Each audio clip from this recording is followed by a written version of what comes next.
The sun hangs low, casting an amber hue over the rolling hills of the province. The land stretches out in quiet beauty, the earth freshly tilled, the scent of soil rich with life. The wind stirs the tall grasses, its whispers merging with the soft hum of distant chatter from the villagers. The peaceful rhythm of the evening is punctuated only by the low clatter of oxen pulling carts carrying the day's labor to its end. It is the quiet that only long summers and endless harvests can bring, the calm before the storm. But beneath the surface, the storm begins to stir. A single whisper cuts through the stillness. The tax collectors. They ride in from the capital, their eyes cold, their hands heavy with the burden of cruel commands. The villagers don't need to see them to know what they bring. The tax has been raised, and it will break them. It begins as a murmur, a ripple through the land that is barely felt, but quickly becomes a tide that pulls at the fabric of their existence. The people here are simple folk, farmers, craftsmen, traders. Their lives are shaped by the seasons, by the earth beneath their feet, by the rise and fall of crops. They live humbly, surviving on what the land provides, bartering their goods, and working in harmony with the rhythms of nature. Their homes are small, modest shelters, a reflection of their modest lives. The land is all they have. And now, the land is being taken from them. The king, a distant figure of power, knows nothing of their lives. His hand stretches far from these hills, demanding tribute in a form they cannot give. His wealth, collected in gold and silver, cannot be measured by the sweat of their brows, the labor of their hands. And so, the tax comes, raised to an unbearable height, an impossible demand that speaks nothing of their needs, their struggles. It speaks only of greed. The villagers gather in silence beneath the shade of the old oak tree, where once they had laughed and sung, where children played and elders spoke of times past. Now the tree is the silent witness to their growing unrest. The murmurs begin quietly, as whispers shared between the elders, but the words are heavy. Do we bow before a man who does not know our plight? It is a question that lingers heavy in the air, unanswered for now, but full of meaning. It is the question that begins the rebellion, though none of them know it yet. The land is not what it seems. Peace is given way to discontent, and from that discontent, something else begins to rise, something darker, something dangerous. The rebellion is born not in the roaring fires of battle, but in the hearts of the humble. It begins as a seed, slow to sprout, but with each passing day, it grows. It spreads across the hills like a creeping vine, winding its way through each village, each home. The tax is no longer a payment. It is a mark, an insult, an unspoken condemnation. It is a declaration that their lives, their struggles, their very existence mean nothing to the king who rules from his distant palace. The land that once provided for them now feels like a prison, suffocating under the weight of royal greed. In the dead of night, the first defiance emerges. The bell tolls, an ancient sound that cuts through the quiet of the land. Its deep, resonating chime echoes across the valley, reaching the ears of those who would listen. The villagers pause in their homes, eyes turning toward the sound. It is not the bell of prayer, but a bell that signals something more. It is the bell of rebellion. The air hangs thick with the promise of change, a shift that no one can turn back from. The tax collectors may have come with their cruel demands, but they have unwittingly given birth to a force greater than they could have ever imagined. The rebellion is no longer a whispered conversation beneath the oak tree. It has become something real, something that cannot be ignored. The people who once toiled in silence, who bent their backs under the weight of the earth and its seasons, are rising. And they will not be broken. As the moon rises high above the hills, casting silver light over the land, the villagers stand together. They are no longer the meek and silent people they once were. The quiet lands are no more. The rebellion has taken root deep in the heart of the province, and its roots run deep. With every passing moment, it grows stronger, as the people unite in a way they never thought possible.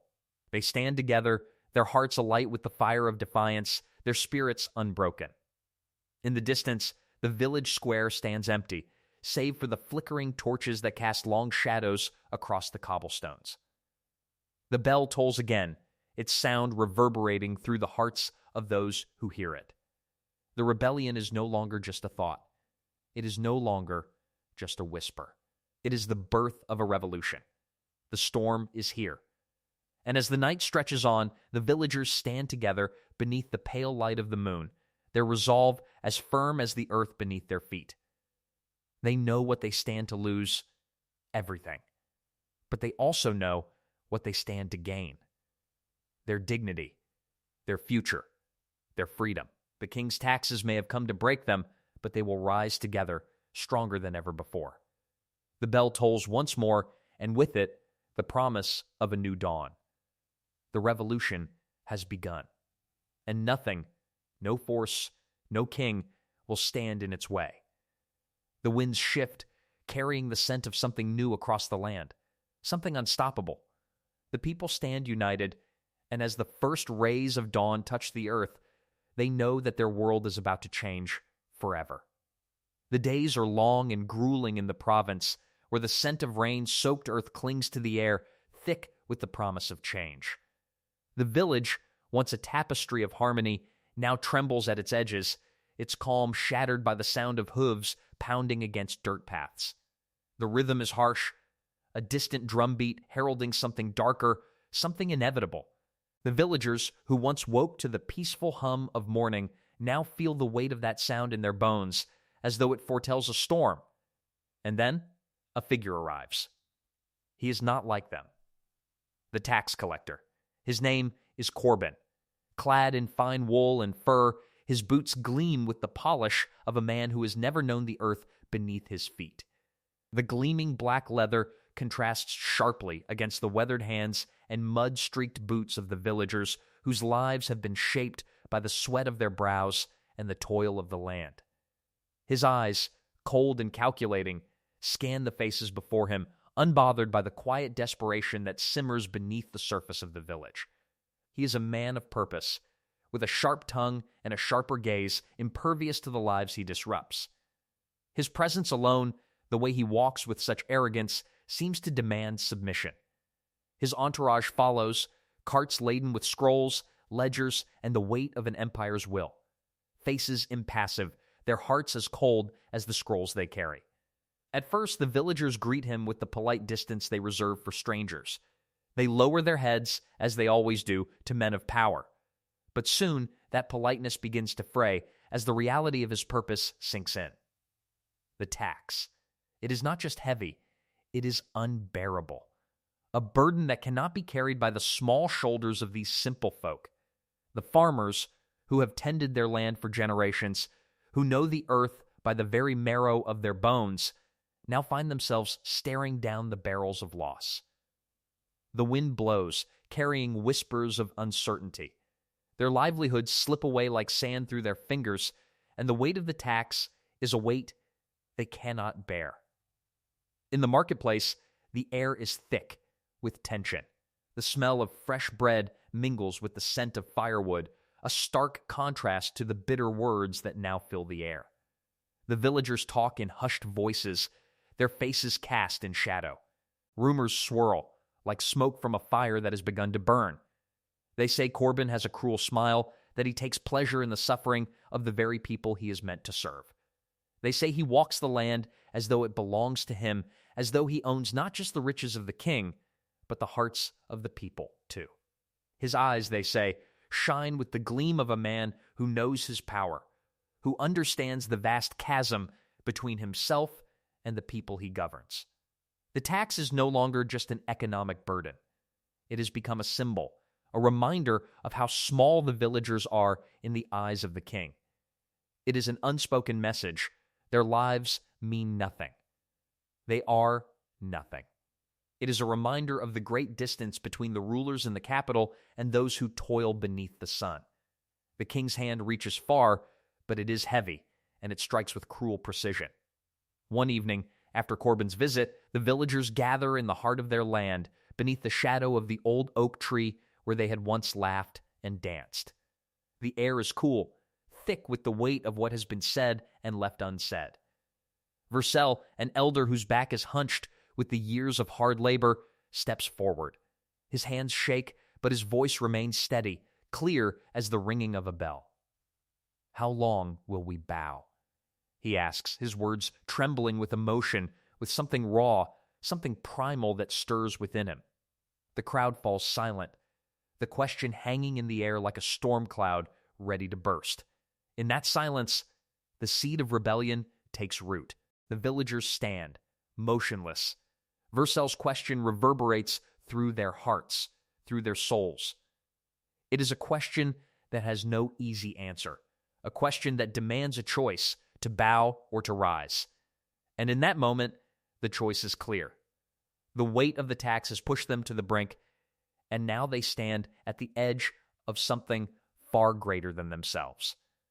They are no longer just subjects to the king's will. They are people who can feel the fire of rebellion ignite in their chests, a flame too powerful to ignore. The tyranny that has sought to break them will now find itself faced with the force of their unity. It begins in whispers, in the dead of night, behind closed doors. Talk of revolt, of standing against the weight of the crown. But soon, those whispers grow louder, more certain. The flame that began as a flicker now burns bright in the hearts of the villagers. They will not bow. They will not break. And so, in the quiet of the night, the first torch is lit. It is small, just a flicker at first, but it is enough. The flame dances in the wind, casting long shadows that stretch across the land as though reaching for the very heart of the kingdom itself. The villagers, united in their anger, watch the torch burn with eyes filled with a fire of their own. They know what is at stake, not just their homes, but their dignity, their very existence. The rebellion has begun, and there is no turning back now. The flames spread quickly, igniting the hearts of all who hear the call. The quiet land is no more. It has been replaced by a force that cannot be ignored. The villagers, once meek and humble, are now something else, something stronger, something unyielding. They are no longer just workers of the land, they are warriors for their future. And the tax that once threatened to break them has now become the spark that will light the fire of their revolution. As the torchlight flickers in the night, the air heavy with the promise of change, the villagers gather, their hearts filled with the certainty of what must come next. The world they knew is gone. The world they are about to create is just beginning. The flame of rebellion has taken root, and it will burn brightly, long into the night.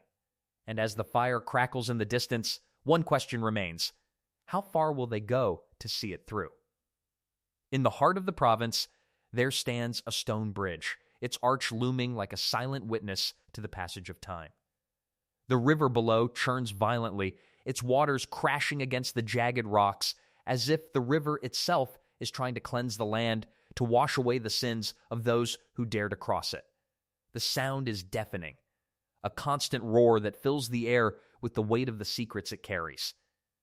There is no peace here, no serenity, only the relentless crash of water against stone, a reminder that nature itself does not forgive, does not forget. And now, neither do the people.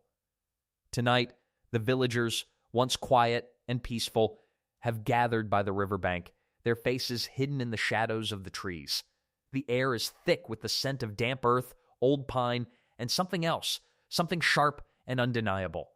It is the scent of a fire long smoldering, now ignited into a blaze that threatens to consume them all. Their eyes gleam in the pale light of the moon, burning with the fire of injustice, of betrayal. They have endured the weight of the king's demands for far too long. They have been silent for too long. And now, silence is no longer an option. The leader of this gathering is Aldrich, a blacksmith whose calloused hands have shaped more than just iron.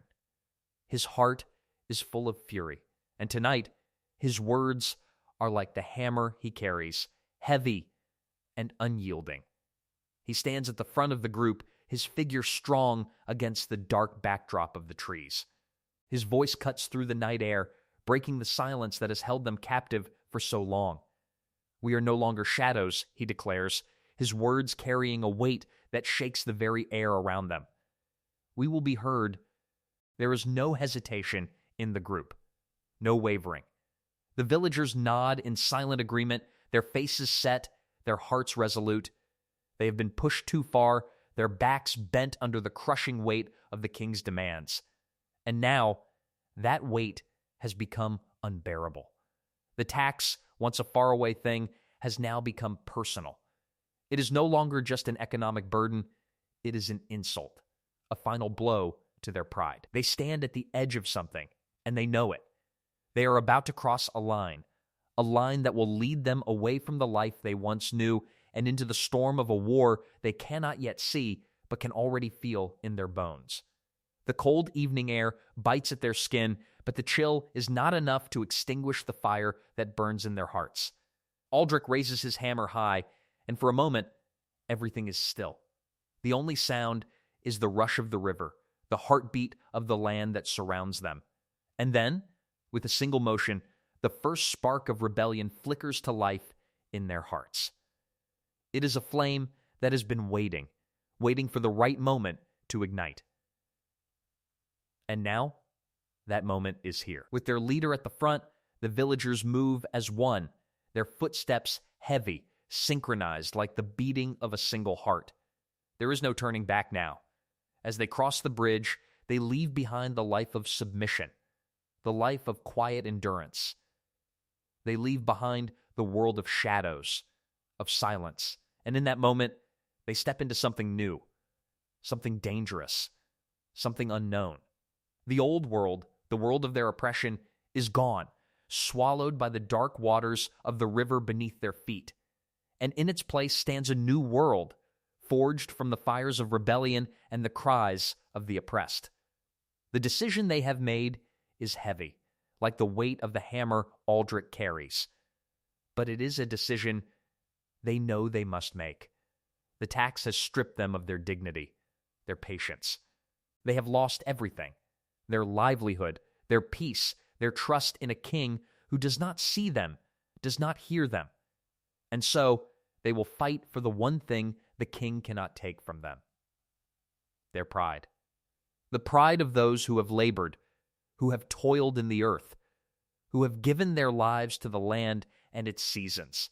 As they cross the bridge, the sound of their footsteps is swallowed by the river's roar. It is the sound of a people who have been silenced for too long, now stepping into the unknown, ready to make their voices heard. The weight of the decision hangs heavily in the air, and the breeze carries the smell of battle to come. The air itself seems to tremble with the promise of what is to follow. And as the first torch is lit, its flickering flame casting long shadows over the land, the villagers know that they have crossed into a new world. There is no going back.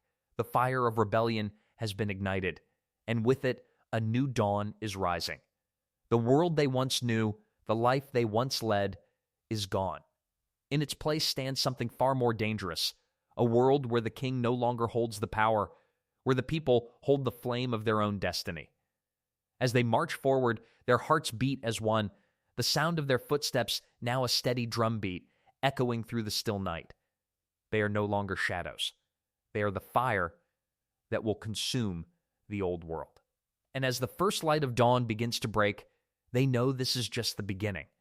The river will no longer carry their secrets, it will carry their revolution. The old world is gone.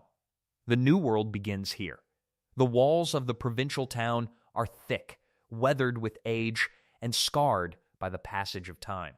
Their ancient stones bear the weight of countless years, silent witnesses to the lives lived behind them. The air around it smells of iron and salt, the scent of the sea mingling with the distant fragrance of spring blossoms that begin to stir the earth to life once more. But this peaceful aroma, so familiar to the town's inhabitants, has become an uneasy companion, a sharp contrast to the rising tension that fills the streets. The town, once vibrant with the sound of children's laughter and the clamor of merchants hawking their wares, now feels suffocated, drowned under the shadow of an oppressive presence. The arrival of the tax collectors has changed everything. It is not their faces the people fear, but the heavy burden they bring, the weight of demands that press upon the very soul of the town. Their presence is like a dark cloud hanging over every heart, a constant reminder of what has been lost and what is at risk. It is a shadow, cold and unyielding, creeping into the cracks of their homes and hearts, leaving behind a bitter taste that no amount of salt in the air can wash away. As the sun sets behind the town's high walls, casting a dim golden hue over the cobbled streets, a different gathering begins in the shadows. A group of rebels, young, hungry for change, with faces hardened by loss, have come together in a hidden alcove of the town square. Their hands, rough from years of toil, grip their weapons, their bodies tense with anticipation. They are farmers mostly, though a few artisans stand among them, each with eyes full of the same burning rage, a rage that has been nurtured by the tax and its cruel toll on their lives. Their lives, once simple and peaceful, now carry the weight of injustice, a burden far too great to bear. There is no turning back. The time for silence has passed. At the front of the group stands Isolde. She is not like them, not in the way they have always known themselves. Her presence commands the space around her, a quiet strength emanating from her every movement. Her face, though marked with the lines of sorrow and experience, is set with a fierce resolve. Isolde has lived her life in the shadow of this town, watching it grow, watching it wither under the weight of greed, and now she is prepared to see it burn, not in destruction, but in freedom. Her heart beats for the town, for its people, and for herself. This is the moment she has been waiting for, the moment where her voice will finally rise above the silence. The king's men will not stop, she says, her voice steady, unwavering. Her words slice through the stillness of the night, and though they are quiet, they carry a weight that settles over the group. There is no fear in her eyes, only the steady flicker of defiance, a defiance that has been growing in her chest, a flame that now burns bright and fierce. But neither will we. Her voice echoes in the air, stirring something in the hearts of those who hear it.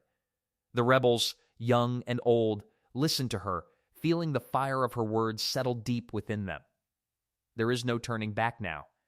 The tax has already taken so much, their peace, their hope, their dignity, but it will not take their resolve. They are ready to fight for the one thing the king cannot take, their pride. Isolde gives the signal. The group moves, their steps soft but purposeful, like shadows slipping through the streets, unseen but full of intent. They strike quickly, cutting through the dark with swift, quiet efficiency. In the distance, the symbols of the tax collector's authority, the banners, the seals, are torn down, each one falling like a chain being severed. The rebellion has begun, and with every blow, the walls of oppression begin to crumble, brick by brick, symbol by symbol. The night air is thick with the sound of breaking glass and tearing cloth, the echo of a people rising up against their oppressors. The town, once silent and broken, now trembles with the energy of revolt. It is the beginning of something new, something dangerous, but necessary. The darkness, once their enemy, now becomes their ally, a cloak to shield them from the eyes of their oppressors. In the shadow of the town's high walls, the rebels strike, fueled by the promise of something better, something free from the chokehold of greed and tyranny. As the symbols of authority fall, the people of the town stir in their homes, their hearts lifting, uncertain but hopeful. The rebellion, once a whispered dream in the corners of their minds, is now a tangible thing, a force that cannot be ignored, a fire that will not be extinguished. With each passing moment, the world they once knew, the world of submission and silence, begins to slip away.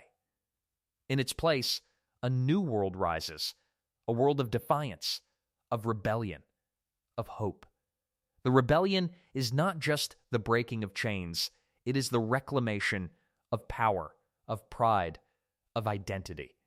For too long, the villagers have been forced to bow beneath the weight of the king's will, to bend under the pressure of his demands. But tonight, they stand tall. Tonight, they are not shadows. Tonight, they are the storm. The flames of the revolt have been lit. And with each strike, with each blow to the symbols of the tax collectors, the world around them begins to change. The town that was once choked by the grip of the crown now breathes a little easier, a little freer. But the rebellion is only just beginning. What lies ahead is unknown, a path shrouded in darkness, but one thing is clear, there is no turning back now. As the first light of dawn begins to creep over the horizon, the rebels stand, victorious for now, but knowing the true battle lies ahead. The walls of the town have not just been broken, they have been shattered. And beyond those walls lies the kingdom, and beyond that, the king who has not yet heard their voices. The fire burns bright, but its warmth is still distant. The rebels know this is only the beginning. The war for their freedom, for their dignity, is far from over. And so, with the first light of dawn creeping over the horizon, they prepare for what comes next. The rebellion has begun, and the world will never be the same. The scent of bread baking in the oven fills the air, mixing with the soft sounds of laughter and chatter that echo through the small village. The warmth of the fire dances on the faces of those gathered in the homes, the hearths alive with light and love. It is a quiet place, a simple one, where the rhythm of life flows as steadily as the seasons, the people's lives woven together like the roots of the ancient oak standing at the heart of the village. Each home is built from the same stone and thatch, and within them the hearts of fathers, mothers, and children beat in unison, their lives intertwined. This is the village they know, unassuming, humble, familiar. But the rebellion does not begin in the open streets, nor in the bustling marketplace. It is not birthed in the cries of an uprising or the clash of weapons. It begins in the quiet spaces, in the kitchens and the hearths, in the hearts of those who have nothing left to give. It begins with the mothers and fathers, their faces drawn with exhaustion, their hands calloused from years of labor. They are the quiet soldiers, their struggle unnoticed, their voices unheard, until now. In a humble cottage on the edge of the village, the fire crackles weakly, its warmth failing to reach the deep, gnawing cold that sits in the pit of a mother's stomach. Her son, once full of life and laughter, lies sick in bed, his body trembling with fever. His breath is shallow, his face pale, and her heart breaks with each passing day that she cannot ease his suffering. She has no coin to buy the medicines that could save him, and no food to strengthen his frail body. The weight of her despair is a stone pressing down on her chest. But it is not just the illness of her son that burdens her. It is the king's tax. The relentless tax that asks for more than they can give, more than they have. Each day, the tax collectors come. Their cold eyes and cruel demands a reminder that the kingdom sees them not as people, but as resources to be exploited. The land they farm is no longer theirs, it belongs to the crown. The food they grow, the labor they give, it is not for them, it is for a kingdom that does not care. A king who does not see. And as she stares at the fire, the flames flickering weakly in the hearth, she dreams of a life where her son's future is not bound by the cruel hand of taxation, where she can provide for him, where he is more than just a pawn in the game of kings and taxes. One evening, as the last embers of the fire sputter and fade, the silence of the room presses in on her, thick with the weight of unspoken words. She turns to her husband, her voice barely more than a whisper, but her words carry the weight of everything she has kept silent for so long. "We cannot survive this way," she says, her gaze not meeting his, but lost in the shadows cast by the dim light of the fire.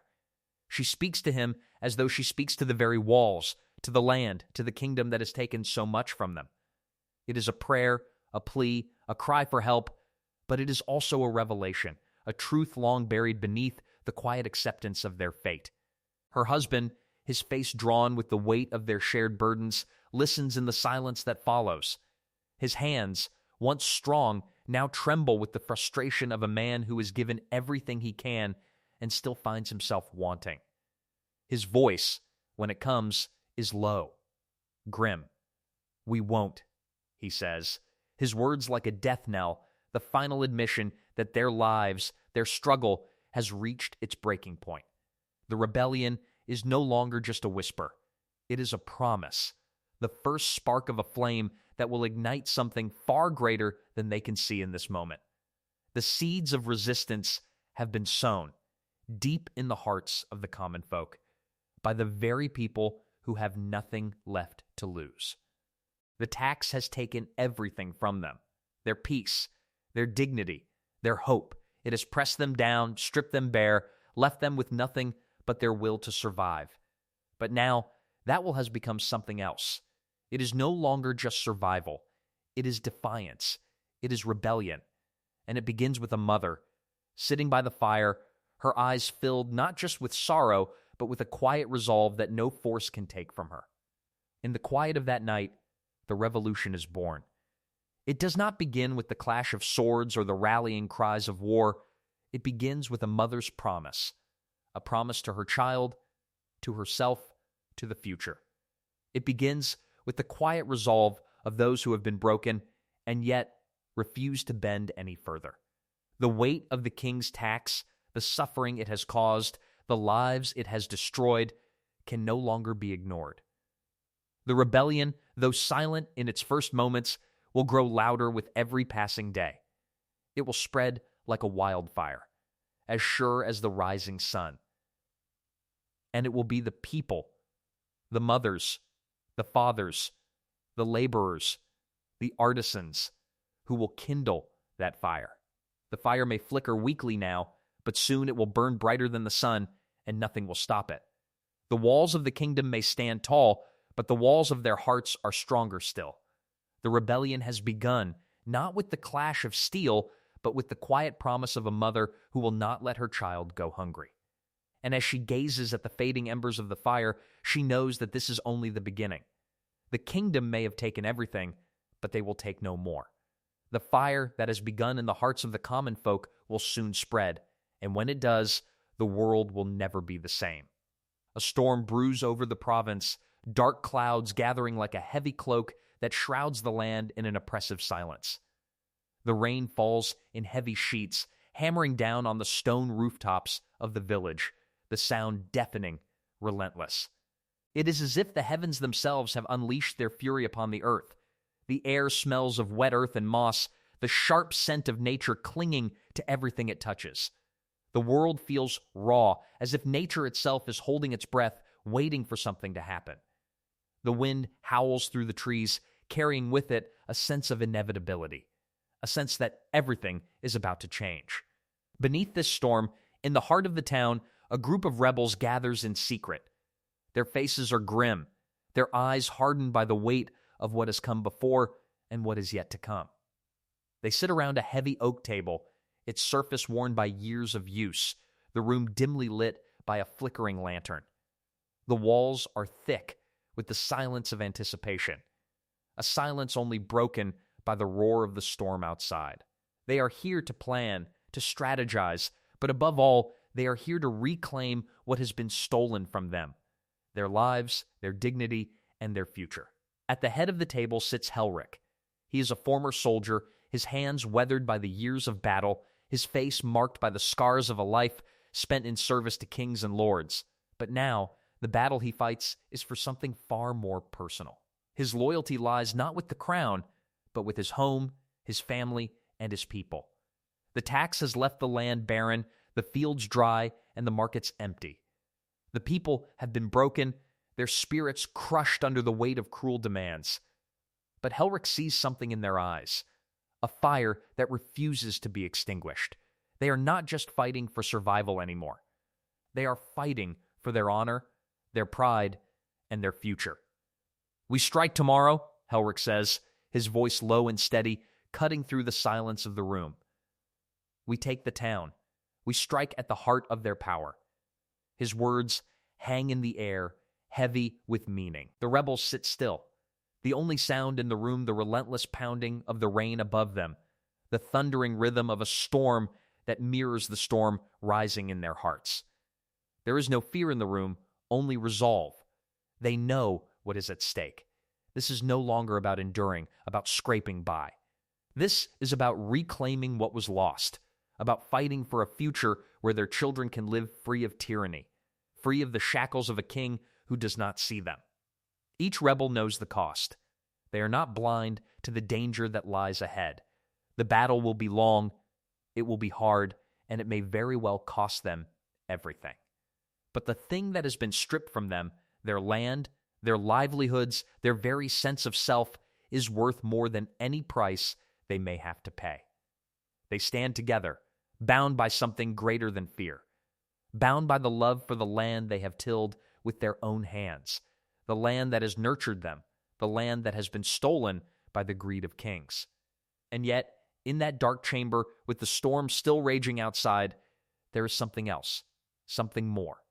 It is a quiet, unspoken bond, a strength that comes not from weapons, not from the power of kings, but from the unity of people who have been driven to the edge, who have nothing left to lose but their resolve. They stand on the precipice of history, and though they cannot see what lies beyond, they know they must march forward. The past is behind them, a past filled with submission and silence. The future, though uncertain, is theirs to shape. A single lantern flickers in the darkness, its weak flame casting long shadows on the walls, stretching and shifting as though alive. The rebels stand, their hands clenched into fists, their hearts pounding with the rhythm of the storm. The world they once knew is slipping away, but it is not a loss that breaks them. It is a transformation, a rebirth of sorts. They are no longer the meek, the silent. They are the storm, the rebellion, the hope for a world that can be and will be rebuilt. As the rain continues to pour outside, the rebels prepare to march into the night, to step into the storm that rages both above and within them. The sounds of their footsteps echo in the chamber, each step heavy with the knowledge that this is a point of no return. There is no going back. There is only forward, into the heart of the storm, into the unknown. They are ready. As they file out of the secret chamber, their eyes locked in silent understanding, the first light of dawn begins to push through the clouds, a pale gray light that flickers faintly in the distance. It is the light of a new day, a day that will be filled with struggle, with sacrifice, but also with hope. The battle ahead will test them, break them, but in that brokenness, something new will be born. They know this. And as they take their first steps into the storm, they know that this is their moment to fight, to stand, to reclaim the land that was once theirs, and to forge a new world from the ashes of the old. The storm has come, and with it, so has the rebellion. The dawn breaks with a chill in the air, the sky painted in muted shades of gray and pale blue, as if the very heavens are weary. The land below stirs softly, the rustling of leaves and the distant, croaking calls of crows breaking the heavy silence of the morning. The town lies still, nestled between dense forests and the patchwork of farmlands. It feels suspended in time, as if the world itself is holding its breath, waiting. But beneath this calm, beneath the layers of morning fog, a storm is stirring. It moves slowly, gathering in the hearts of the people, a force that will soon sweep across the land and change everything. In the center of the town stands the town hall, its towering structure of stone and weathered wood, a silent testament to the years of quiet toil and struggle that have built this place. It stands strong, but even it seems to bow under the weight of what is coming. The walls, thick with age, have witnessed the rise and fall of many leaders, many seasons, but the heart of the people, of those who have lived within these walls, has never wavered. And now, it is that heart, that fire, that will rise against what seeks to crush it. The tax collectors, resplendent in their fine clothes, walk through the square like wolves in sheep's clothing. Their boots clicking against the cobblestones, a sound as sharp and cold as their purpose. They come to extract more from the people, to break them further, to strip away the last vestiges of dignity they have left. The air is thick with the scent of burning wood and wet earth, the very earth that the people have bled and sweated to till, now defiled by those who take without giving. The people gather, their bodies still, but their eyes narrowed, simmering with quiet fury. This is not a day like any other. This is the day the storm will break. And at the front of the crowd stands Alira, once a seamstress, her hands gentle, her smile warm, her presence a comfort to those around her. But today, she is a different woman. Her face, once soft and inviting, is now hard with resolve. The tax has taken much from her already, her savings, her home, her peace, and now it threatens the future of her children, the very life she has worked so hard to build. She stands before them, a woman of the people, a mother who knows the weight of the world upon her shoulders. But within her, a fire ignites. She sees it in the faces around her, the quiet suffering, the silent submission, and in that moment, she knows there is no turning back. The rebellion will be sparked by one simple act: defiance. Alira steps forward, her footsteps echoing through the square, each step a drumbeat that reverberates in the chests of those who watch. The square is heavy with silence, a silence thick with anticipation. The people hold their breath. She moves toward the sack of goods, a sack meant for the king's tax collectors, a sack that represents their submission, their weakness. She holds a simple knife in her hand, the blade gleaming in the faint light of dawn. It is not a weapon of war, not a tool of destruction, but a symbol of the act that will ignite the flame of rebellion. With a single defiant stroke, Alira slashes through the rope that binds the sack. The sound is sharp, clean, cutting through the silence like the crack of a thunderclap. The sack falls, its contents spilling onto the ground in a silent rebellion against the very forces that seek to destroy them. For a moment, the square is still. The people watch, wide-eyed, as if unsure of what they have seen. And then, as if a dam has broken, the murmurs rise, growing louder, swelling like the wind before a storm. One by one, others step forward. Their footsteps are heavier now, their faces filled with the same resolve that burns in Alira's heart. Their fists are clenched, their eyes locked with the same fire. The people are no longer frightened. They are no longer silent. They are no longer willing to bend, to kneel. The time for submission has passed. The time for fighting has come. The rebellion has begun. As the first stone is thrown, it is like the breaking of a dam. The rebellion no longer whispers in the dark. It roars through the town like a storm breaking loose. The sound of shattering glass fills the air, followed by the cries of defiance as burning torches are raised, their flames dancing against the gray of the morning sky. The once quiet village is no longer still. It is alive with fire, with anger, with the thundering heartbeat of a people who have had enough. The town that once bowed beneath the weight of oppression now stands tall, defiant. The very air seems to tremble with the power of what is unfolding. The walls of the town hall, once a silent witness to the passage of time, now shake beneath the fury of the people. It is no longer a building of authority. It is a symbol of everything that must be torn down, everything that must be burned to the ground. The tax collectors, the king's men, no longer walk through the square like masters. They are now the hunted, their fear rising like smoke in the air. The people are no longer subjects. They are warriors, fighting for what is theirs. And in the heart of the storm, amidst the broken glass and the rising flames, Alira stands tall, her face set, her heart alight with the fire of rebellion. She knows the battle is only just beginning. The storm that has been brewing for so long is here. It will rage, it will burn, but in the end, it will cleanse the land. The rebellion will not stop, Not until the last chain is broken, not until the last shred of fear is erased.